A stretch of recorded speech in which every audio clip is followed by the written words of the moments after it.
I don't know about you, but I am still celebrating Tuesday's amazing wins all across the country. Democrats beating Republicans, smashing them, double digits everywhere. Look, the Republicans are out today saying, "Oh, no big deal. It was, Democrats won in blue states, no big deal." But it wasn't just that. And they said, I think it was Trump who said, or Mike Johnson maybe, who said, none of these were swing states. None of these were swing states. Really? And then they reel off, Virginia, New Jersey, New York. Of course, you leave out all the other states, then none of them were swing states as usual. There were a lot of there were there were red states. There was Mississippi. There were swing states. There was Pennsylvania. Everywhere, Democrats beat the pants off Republicans. They beat the pants off MAGA. It's the first time in a really long time, honestly. I mean, it did my heart good to see this so good because it's literally the first glimmer of good news we've had in a very bad year. And it's the first time in a long time that actual election results have lined up with what we've been seeing and feeling on the ground. We've had the Republican town halls all across the country with Republican voters yelling at their representatives, jeering them, booing them, mocking them, laughing at them when they gave Trump's explanations for things. When they mentioned Elon Musk, they were like, shut up, we don't want to hear that. And I remember thinking, well, that's great to see. But in the opinion polling at the time, Trump wasn't doing that badly. He was down, 5 or 6 points. I'm like, how can there be that much anger among real Republicans? And it's not showing up in the polls anywhere. Well, in the last 2 weeks, he just crashed in the polls. The Real Clear Politics poll that has annoyingly always had him down just by, between 5 and 7 points finally broke through and went into double digit negative territory. And at the 11 points, he was down by 11 points last time I looked today. So that is good news. It's just, I mean, so good to see finally political reality lining up with what we're seeing in the polls, what we're seeing on the ground. And now we have one thing that we need to look at as a result of this week's elections, and that is how are Republican politicians going to respond to this? Because there's one or two ways they can respond. I'm going to tell you what they are, and I'm going to tell you what they mean, and I'm going to tell you how to tell which way they're going to respond. They have to be thinking one or two things after Tuesday's thrashing. They either have to be thinking that they have to start distancing themselves from Trump because he's hugely unpopular.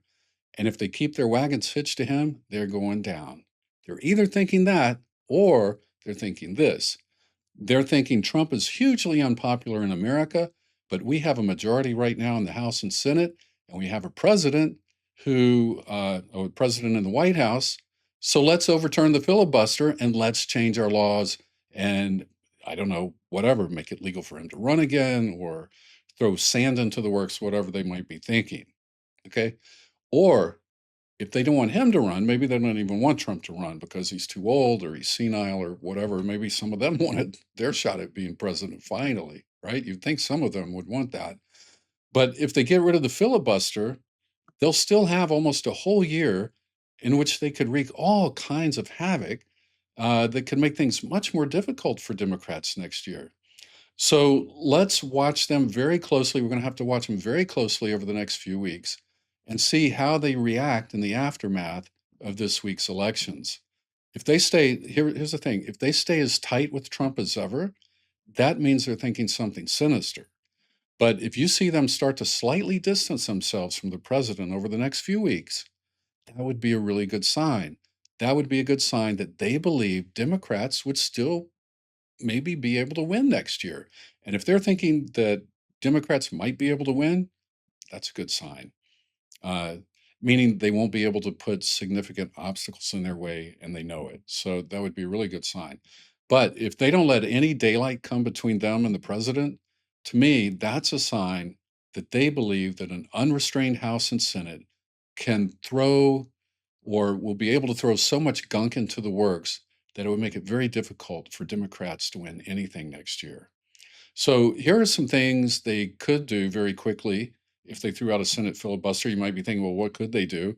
I first thought about, well, maybe they could declare the Democratic Party a terrorist organization, but no, that wouldn't work in reality. That'd be very, very difficult. Our laws are so strong. But here's some things they could do if they lifted the filibuster. They could impose nationwide requirements for voter ID, or limit or set federal rules for mail in ballots, or early voting windows, or drop box usage. They could also restrict or eliminate certain protections for absentee ballots, or expand challenger observer rights in polling places. They could do all kinds of damage with that. Saying, oh, we saw they were cheating when they counted the ballots. They just throw all kinds of sand into the works by changing those laws to make it easier for federal regulators to meddle in the state and local handling of these elections. They could also use these changes to make it far more difficult for minorities and Democrat voters to vote. Of course, that's an obvious one. They could also legislate rules around how states draw congressional districts. That could upset a lot of things. They could set conditions for how states must or must not redraw districts after new census data is released. But perhaps even more threatening than those things, Congress could overhaul federal laws governing political parties and candidate contributions and disclosure. They could do a lot of damage with that.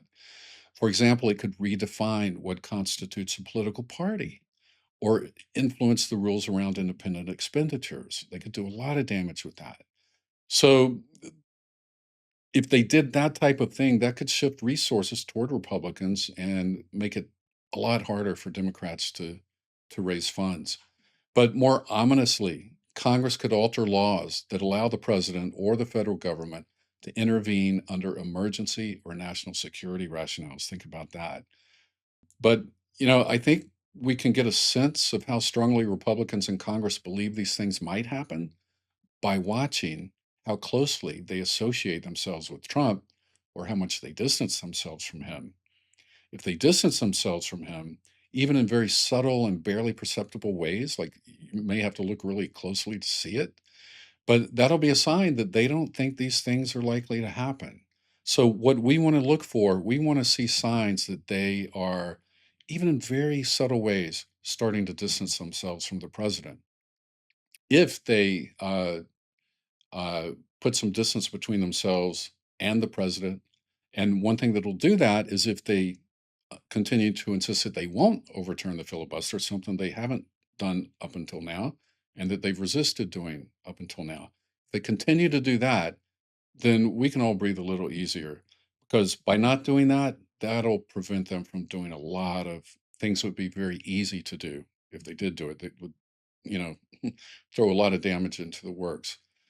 But they'll still be able to throw sand into the works from the Department of Justice and the FBI, but they wouldn't be able to make the kinds of sweeping changes that could be made if the filibuster itself were overthrown. That would be really dramatic. It's really, I would say, too early to tell which way it's going to go because it's just a couple of days after the election. But there are signs that some high level Republicans are very concerned about this week's results and what it means for them. Ted Cruz, I was shocked. Ted Cruz admitted openly that they got trounced and expressed concern about that. And of course, Marjorie Taylor Greene has already been going around distancing herself from Trump and MAGA. So bizarre because she was like the queen of MAGA.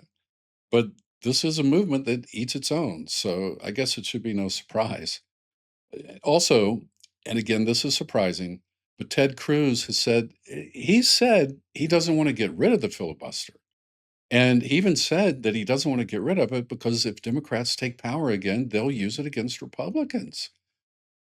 Think about that. He said that a few weeks ago, actually. And when I heard it, I was really pretty shocked because that was a pretty good sign that he doesn't think we should get rid of it because he really does believe that Democrats might win another election. And if that's what Ted believes, that's a pretty good sign. And I think there's some other senators who said similar things. So that's the kind of thing we want to keep hearing. We want to keep hearing them say they're standing firm against the filibuster or the overturning of the filibuster because they don't want Democrats to ever be able to use it against them. As long as they are thinking along those lines, hey, Democrats could use it against us someday, then they are not thinking along the lines a lot of us think they might be, which is, they're not thinking, hey, we don't have anything to worry about. We're going to get rid of the filibuster in a couple of weeks, and then we're just going to throw sand into the election process and make it really, really, really impossible for Democrats to beat us. So that's what I want to see. I want to see them saying things along the lines of they believe that would indicate that they believe Democrats could win another election in the future. And I also want to see them making some distance or putting some distance between themselves and Trump. All right. Those are the things we want to look out for. So let's keep an eye out. And I appreciate you watching, and I will talk to you soon.